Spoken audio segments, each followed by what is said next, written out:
You're so wise. But like a miniature Buddha covered in hair. Physical fitness, whatever. You know, whatever. You do what you like to do, I do what I like to do, okay? But you're a sucker. You're getting fed this line about how, like, you're gonna live forever or whatever. You're gonna die. Someone will kill you. Someone will kill you with a knife. Make sure your abs are friggin' ripped. You got some good guns. You want to look good for when you get stabbed with a knife. Sorry, that's how it works.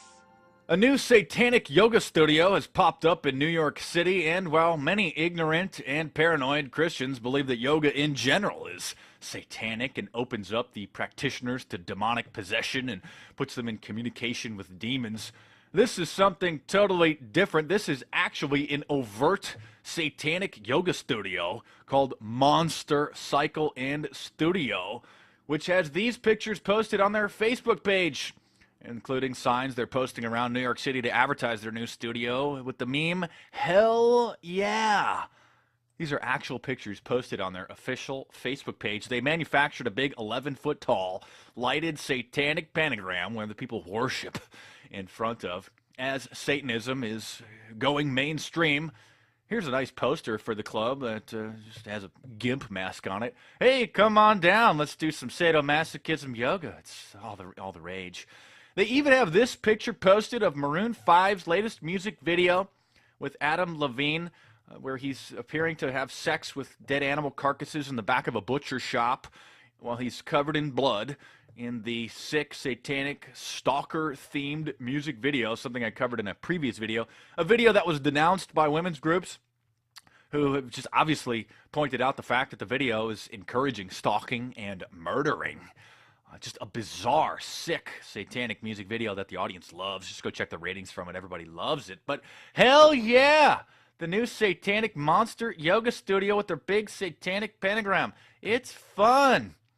Of course, as I said before, many ignorant and paranoid Christians believe that just yoga in general is, quote, satanic, even though they've never actually been to a yoga class and don't actually know anybody who has ever done yoga or goes to yoga.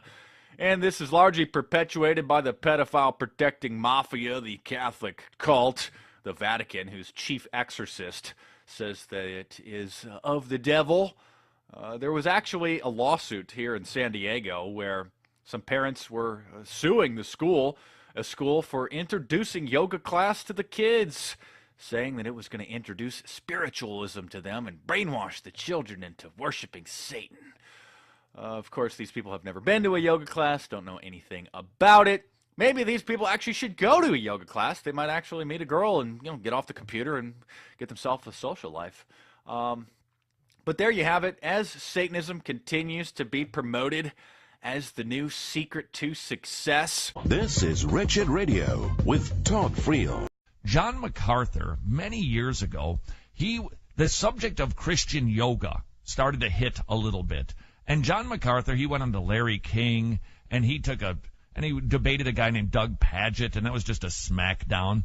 And there was a little bit of buzz generated from John MacArthur being critical of Christian yoga. Well, it has not been until recently that Christian yoga has again made the news simply because Al Mohler, the president of the Southern Baptist Seminary, he wrote an article saying there's no such thing as Christian yoga. For some reason, it is caught. And article after article after article has been showing up, quoting not John MacArthur, but Al Mohler saying this high-profile Christian thinks that yoga's bad. I shared with you that the New York Times reported about a new group of Hindus that are trying to get yoga back. They've got a campaign called Take Back Yoga because they think that it has been ripped off by other religions, and it is a Hindu practice. Well, we would like to take you back to the days of KKMS, and this could be just horrifying, frankly. But nonetheless, we're going to share this with you. My interview with a fellow named Swami. He was a Swami. How we love him. Param from New Jersey. Remember, this is not a guy who's a Christian. So for those of you who think that Christian yoga is just fine, this is an Indian Swami from New Jersey. Well, first and foremost, you have to realize that every word that's used, yoga, mantra, karma, guru, swami, etc. These are all Sanskrit terms. And simply look up that word. Sanskrit is defined as the ancient, noble language of the Hindus. It is a religious language. So every Sanskrit word that's used is giving credence to the Hindu religion by definition. All right, so but just because I'm using a Hindu word, a Sanskrit word, in your opinion, can I use it without having any Hindu associations connected to it? Not at all, because that's what it is. Again, all one has to do is simply look up these words. The word yoga, a Sanskrit word, means union of Atman, the individual soul, with Brahman, the greater soul. That is yoga. All right. Now, let's establish what some of these terms are. Tell everybody what Brahman is. Brahman is a Sanskrit word for the greater soul of love, light, and energy. And it's not a being, it's a force of love and light and energy. And that is the intent of all the yogas, is for the individual to merge into their Atma or soul of love, light, and energy, and then to become absorbed in the greater soul of love, light, and energy, which we Hindus call Brahman. Again, not a person, a force. Do Hindus pray to Brahman? They do not. Okay. And so they focus on this force of love, light, and energy. Again, Brahman is not a personal deity. But so Hindus have many personal deities, which people may not know that when they do a Hatha Yoga, that's the proper terminology, a Hatha Yoga class, they are focusing on Hindu deities. But I'm just doing it for exercise. Yes, and I'm just doing baptism for underwater exercise. Or communion, wine tasting. Would I be close to stating that yoga is the, if you will, the means of salvation for the Hindu? It is the Hindu lifestyle, the various yogas. Again, yoga is union of Atman with Brahman. Many yogas achieve that process. Karma yoga, ethics, bhakti yoga, devotion. Hatha yoga, that's the one that everybody's doing, though they don't say hatha. Worshipful postures is what they are. Raja yoga, meditation, and jnana yoga, or enlightenment. Did he say jnana yoga? You know, I think I know what that kind of yoga is. That's where you play really saccharine-like music, and then you fling your hair over your head like that a bunch of times. I think that's what jnana yoga is. All right, but how's about this, Swami Param? How's about if I am doing my hatha yoga to not connect my Atman to the Brahman, but to connect my spirit to Jesus Christ? It wouldn't work. Why not? Well, because Christianity and Hinduism are totally different religions.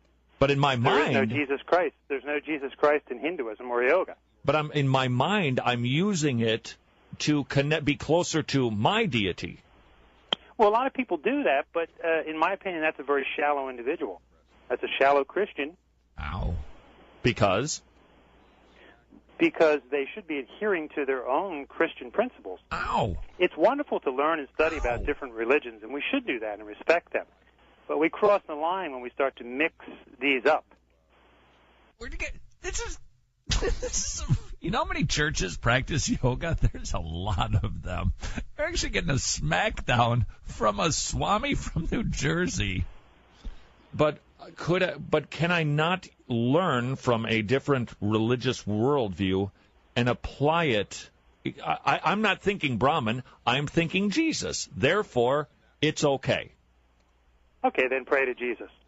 Do Hail Marys or whatever. But if you're doing yoga, you're doing Hinduism. I'm trying here, man.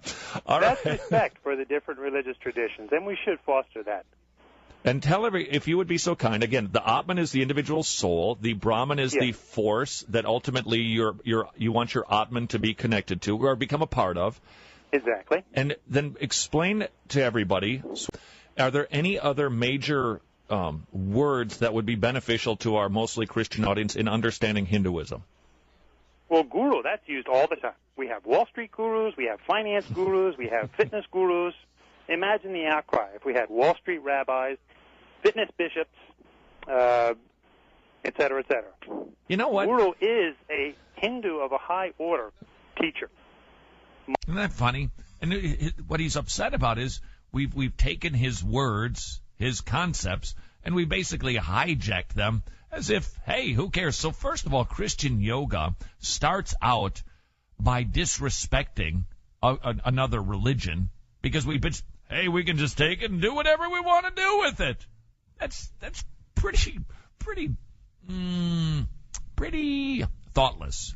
And it's also thoughtless that we think that we can participate in the salvific activity of another world religion. Because if there is a force in Hinduism, and there is, well, there's only two forces out there that we can't see. There's God, he's the big force, and there's the devil. Those are the only two forces. And if they don't have a deity, and apparently they don't, they're not getting their force from God. And for us to participate in it means that we are participating with the devil. This is Wretched. Dear higher power guy or gal. His name is Jesus.